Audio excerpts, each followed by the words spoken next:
때로는 시간이 단순히 흐르는 것이 아니라 마치 스스로를 접는 듯한 순간이 있다. 현재가 곧 일어날 무언가의 무게를 지니고 있는 것처럼 느껴진다. 세상은 여전히 약속과 산만함으로 돌아가고 있지만 조용히 퍼져가는 어떤 감각이 있다. 공기 속에 감도는 일종의 긴장감, 가장 예민한 이들만이 감지할 수 있는 진동이다. 마치 우리가 보이지 않는 다리를 건너고 있는 듯한 느낌이다. 모든 것이 변할 수 있는 시점을 향해 나아가고 있다. 그리고 그 여정에는 정확한 날짜가 있다. 2025년 8월 21일. 대부분의 사람들에게는 그저 또 하나의 평범한 날일 것이다. 수많은 날들 중 하나일 뿐이다. 그러나 주기와 징조, 별들과 직관이 전하는 메시지에 주의를 기울이는 이들에게 그날은 뚜렷한 이정표로 드러난다. 조용한 활성화의 순간이다. 현실이 그 너머로 열리는 지점이다. 그리고 이 사실을 세상에 알리는 이는 노인도 아니고 전통적인 권위자도 아니다. 수년 전부터 시간을 넘어선 시야를 입증해온 한 젊은이다. 그는 아직 청소년일 때 전 세계를 강타할 보건 위기를 미리 경고했다. 얼마 지나지 않아 세상은 전례 없는 팬데믹에 빠졌다. 그의 말은 단순한 경고가 아니라 형성 중인 미래의 지도를 미리 보여준 것이었다. 이제 그는 다시 말한다. 이번에는 질병이 아닌 어떤 존재, 에너지, 현존에 대해 이야기한다. 그것은 엄청난 충격을 가져와 한국의 방향을 결정적으로 바꾸게 될 것이라고 한다. 그는 강렬하고 거의 초자연적인 붉은 빛 아래 나타날 인물을 말한다. 비유가 아니라 실제로 감지할 수 있는 현실로서다. 그에 따르면 이 붉은색은 우연한 것이 아니다. 의미로 가득 찬 하나의 현현이다. 그것은 힘이며 단절이며 탄생이자 종말이다. 고대의 전통 속에서 붉은색은 전쟁의 신들의 색이었고 문명을 다시 세운 왕들의 색이었으며 변화를 짊어진 순교자들의 색이었다. 이제 이 붉은색은 다시 나타나 한 나라를 뿌리까지 흔들며 집단 무의식 속에 묻혀있던 무언가를 깨우려 한다. 그는 이 현상을 선형적 시간을 초월한 인식의 일부라고 부른다. 그의 말에 따르면 과거와 현재, 미래는 따로 분리된 선이 아니라 하나의 흐름이며 특정한 의식 상태에 도달한 사람은 이 흐름에 접근할 수 있다고 한다. 그 상태에서 그는 거대한 전환점에 가까워지는 한국을 본다. 새로운 세대가 이례적인 열정으로 일어나 변화와 정의, 진실을 요구하는 나라. 더 이상은 흩어진 시위나 순간적인 열망이 아니다. 그것은 온 땅에 울려 퍼지는 깊고 단단한 외침이다. 그리고 그 과정의 중심에서 젊은 예언자의 시야에 따르면 하나의 인물이 등장한다. 이 존재는 정치의 양극단에 서지 않으며 그 위에 솟아오른다. 오래된 구조를 깨기 위해 오는 이지만 폭력이 아닌 드문 권위로 그렇게 한다. 이 인물은 붉은 빛을 위협이 아닌 계시로 지닌다. 그의 시선은 타오르고 그의 말은 잠든 의식을 깨우며 그의 존재는 변화가 더 이상 가능성의 문제가 아니라 확실성이라는 신호를 가져온다. 그래서 8월 21일은 더 큰 의미로 바뀐다. 그것은 새로운 주기의 무대가 되고 우리가 어떤 존재였는지와 아직 상상하지 못한 존재 사이의 교차점이 된다. 그것은 시끄럽거나 충격적인 사건이 아닐 것이다. 그것은 깊고 변화시키며 이해되기 전에 느껴질 것이다. 많은 이들은 그것을 인식하지 못할 수도 있다. 하지만 예리한 눈과 민감한 영혼을 지닌 자들은 그 순간 세상이 변했다는 것을 알게 될 것이다. 다가오는 에너지는 이념의 경계를 인정하지 않는다. 그것은 어떤 정당이나 집단에 속하지 않는다. 그것은 깨어남에 속한다. 그리고 그 에너지가 한국인을 말 너머로 움직이게 하여 새로운 국민적 의식으로 이끌 것이다. 그것은 단지 경제적 발전으로 측정되지 않는 의식이다. 그것은 영적 명료함, 감정적 성숙, 도덕적 용기를 바탕으로 한 의식이다. 그의 목소리는 세계적인 보건 붕괴를 경고하던 그때와 같은 단호함으로 울려 퍼진다. 하지만 이번에는 그 속에 또 다른 것이 담겨 있다. 그의 말 속에는 희망이 있다. 그의 메시지에는 새로운 빛이 깃들어 있다. 그는 한국을 선택받은 땅으로 본다. 종교적인 의미가 아니라 길을 여는 사명을 지닌 영토로서다. 다른 나라들에게 영감을 주고 과거와 미래를, 전통과 혁신을, 영성과 이성을 잇는 다리가 되는 땅으로서 다가오는 것은 단순한 정부나 지도자의 차원을 넘는 것이다. 다가오는 것은 한 민족의 정체성을 다시 정의하는 일이다. 21세기 진정으로 한국인이라는 것이 무엇인지에 대한 재정이다. 그것은 어떤 시스템의 산물이 아닌 수천 년을 견뎌온 혈통의 일부로서 이제 자신의 진정한 기원을 기억하기 시작하는 여정이다. 오늘날의 한국은 극단 사이에서 살아가고 있다.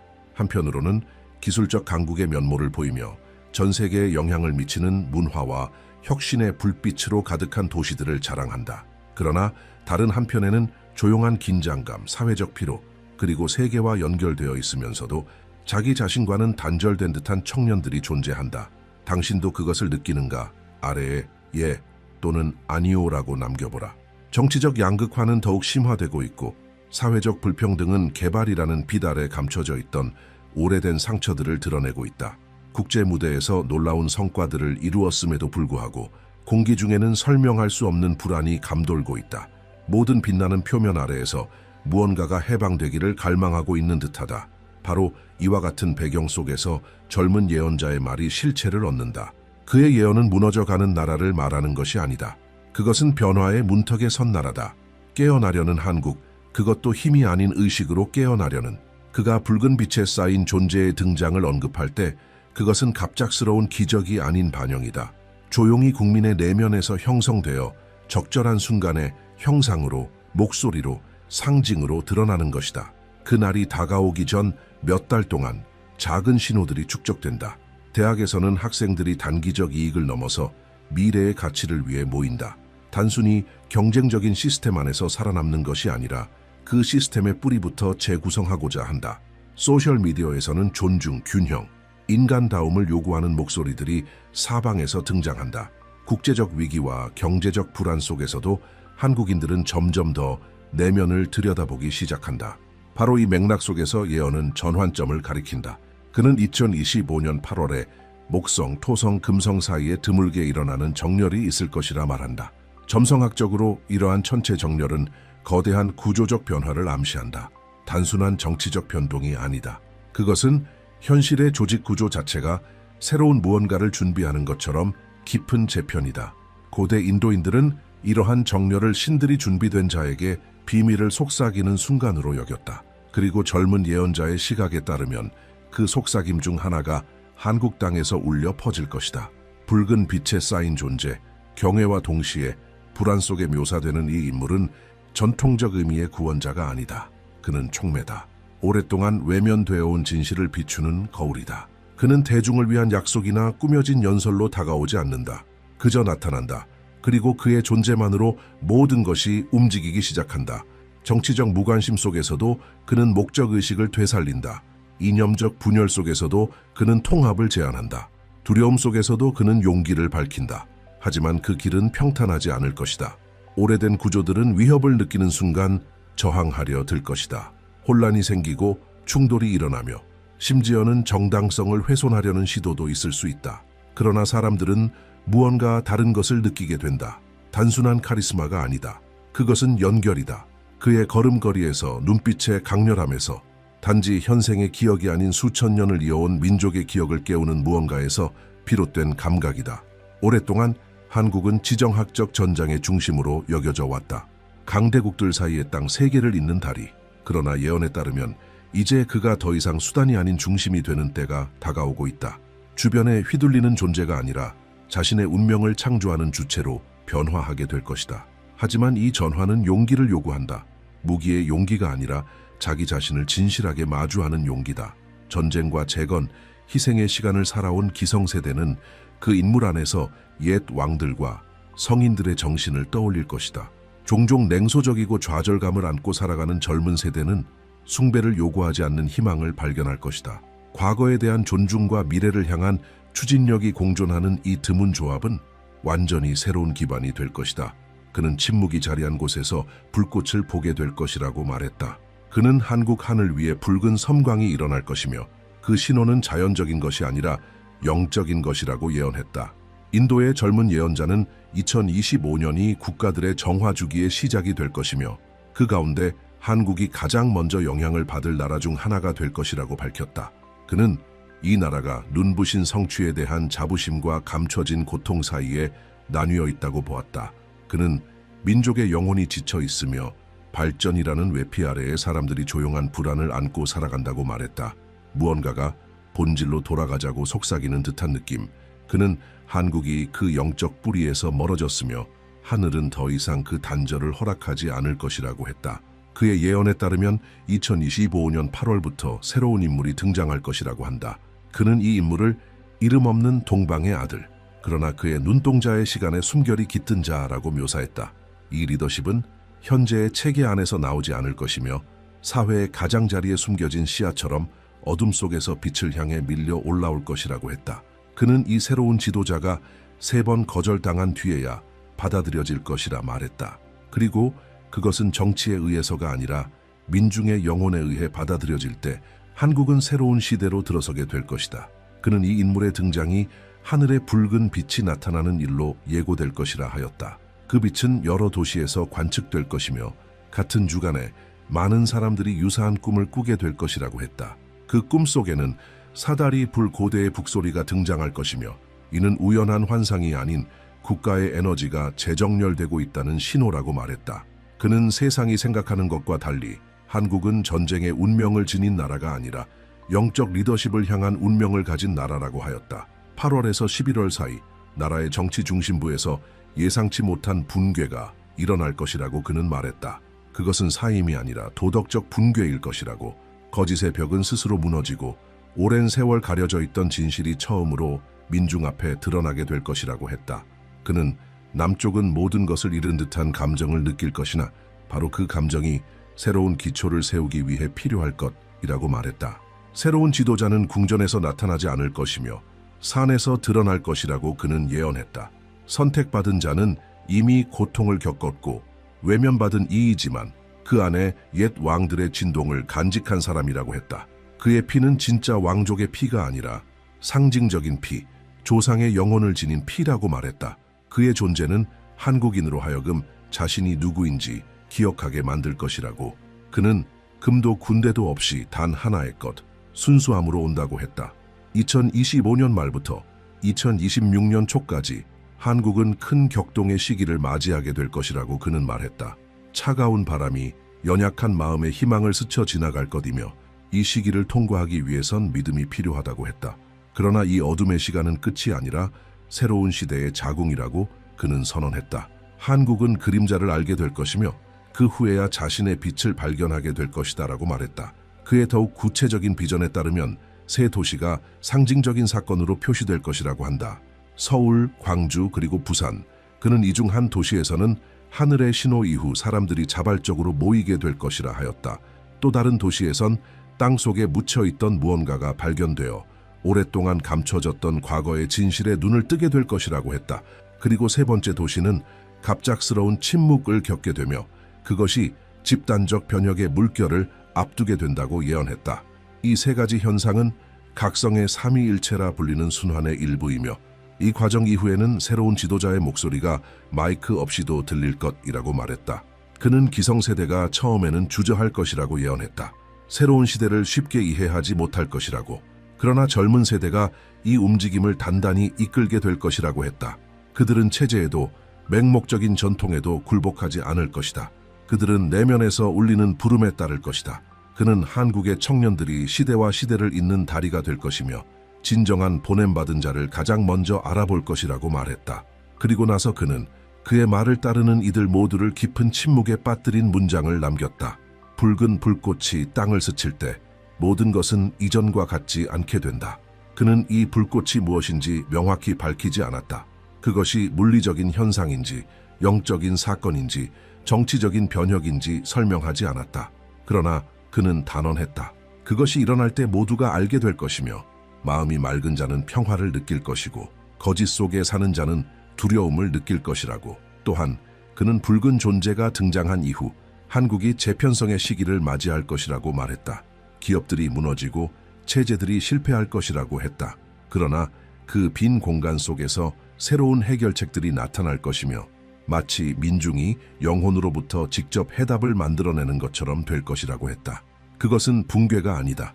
그것은 탈피다. 고통은 분명히 있을 것이나 그 재탄생은 그보다 훨씬 클 것이라고 말했다.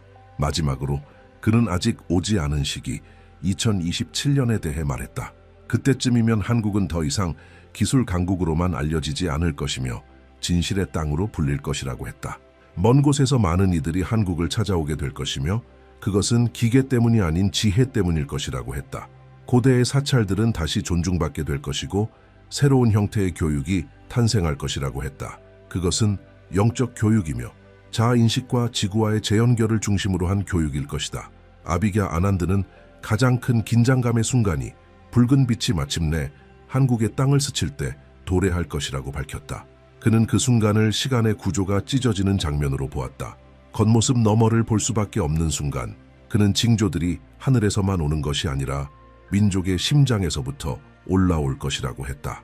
내부의 떨림, 집단적 영혼에 생긴 균열, 그는 거대한 건물들이 바람의 힘이 아닌 도덕적 붕괴로 무너질 것이라고 예언했다. 한때 존경받던 목소리들이 검열이 아닌 진실에 드러남으로 침묵하게 될 것이라고 했다.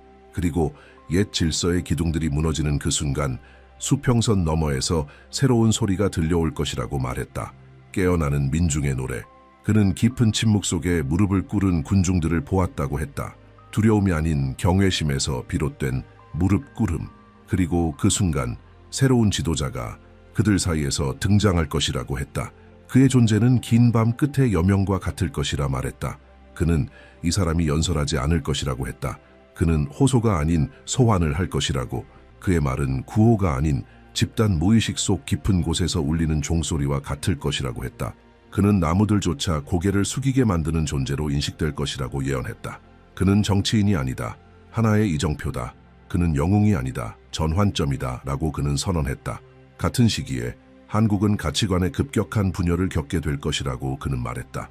일부는 새로움을 거부하려 하겠지만 깨어남의 불가항력적인 힘에 의해 끌려가게 될 것이라고 했다. 과거와 미래의 분열은 눈빛 속에, 거리 속에, 가정 안에까지 드러나게 될 것이다. 그러나 전쟁은 없을 것이다. 계시는 있을 것이다. 한국은 좁은 계곡을 지나야 하며 오직 자아의 무게를 내려놓은 자만이 그 길을 건널 수 있다고 그는 말했다. 이 지점에서 그는 세계가 한국을 살아있는 신비로 바라보기 시작할 것이라고 했다.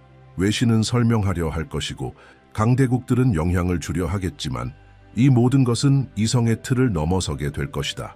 그곳에서 일어날 일은 완전히 새로운 것. 전 세계의 눈앞에서 해독되어가는 숨겨진 코드. 그는 마지막으로 분명한 예언을 남겼다. 한국은 구세계와 신세계의 문턱을 가장 먼저 넘는 나라가 될 것이라고. 그 큰 충격 이후 깊은 재편성의 시간이 찾아올 것이라고. 학교는 과학뿐 아니라 의식을 가르치게 되고 사찰은 기념물이 아니라 통로가 될 것이며 정치는 영혼 앞에 머리를 숙이게 될 것이라고 말했다. 그는 한국의 새로운 주기가 궁전에서 시작되지 않을 것이라 말했다. 정화된 마음에서 시작될 것이라고. 그는 분노에서 벗어난 눈을 가진 이들에게만 그 징조가 보이게 될 것이라고 했다. 변화를 거부하는 자는 뒤에 남겨질 것이다. 그것은 벌이 아니라 선택이다라고 그는 단언했다. 그의 예언에 따르면 한국은 서구의 모델을 따르는 것을 멈추고 스스로의 길을 만들기 시작할 것이다. 그 길은 오래전 민중이 산과 숲과 하늘의 소리를 들었던 시절의 지혜로부터 인도받는 길이다. 그는 새로운 한국의 정체성은 군사력이나 기술 수출이 아닌 극단을 하나로 잇는 능력에서 탄생할 것이라고 말했다. 이성과 감정, 과학과 믿음, 전통과 미래를 통합하는 힘. 그는 몇 년 안에 세계가 한국을 거인들 사이에 작은 나라로 보지 않을 것이라고 예언했다. 인류를 위한 영적 길잡이의 중심지로 보게 될 것이라고. 그는 세계의 지도자들이 단지 외교를 위해서가 아니라 듣고 배우기 위해 한국을 찾게 될 것이라고 했다. 왜냐하면 한국에서 피어나는 것은 보기 드문 것이기 때문이다. 깨어난 영혼을 지닌 현대 문명. 그리고 마지막으로 그는 경고를 남겼다. 이 부활은 고통 없이 오지 않을 것이라고. 상실, 단절, 그리고 영혼의 어두운 밤이 있을 것이라고 했다. 그러나 이 모든 것이 수세기 동안 버텨온 민족의 영혼을 정화하기 위한 필연이라고 말했다. 그리고 이제 마침내 한국은 이끌 준비가 되어 있다고. 한국은 예전처럼 다시 태어나는 것이 아니라 지금껏 한 번도 없던 모습으로 태어날 것이다. 그리고 세계가 동쪽을 바라볼 때 빛을 보게 될 것이다. 이 예언이 당신의 마음속 무언가를 건드렸다면 이 계시에 대한 당신의 느낌을 댓글로 남겨주세요. 당신의 시선이 누군가의 각성에 필요한 마지막 조각일 수 있습니다. 채널 구독과 좋아요도 잊지 마세요. 이 메시지가 더 많은 이들에게 닿을 수 있도록 큰 힘이 됩니다. 그리고 다음 영상이 이미 화면에 준비되어 있습니다. 이 신비의 더 깊은 곳으로 당신을 이끌 준비가 되어 있어요. 그곳에서 기다리고 있겠습니다.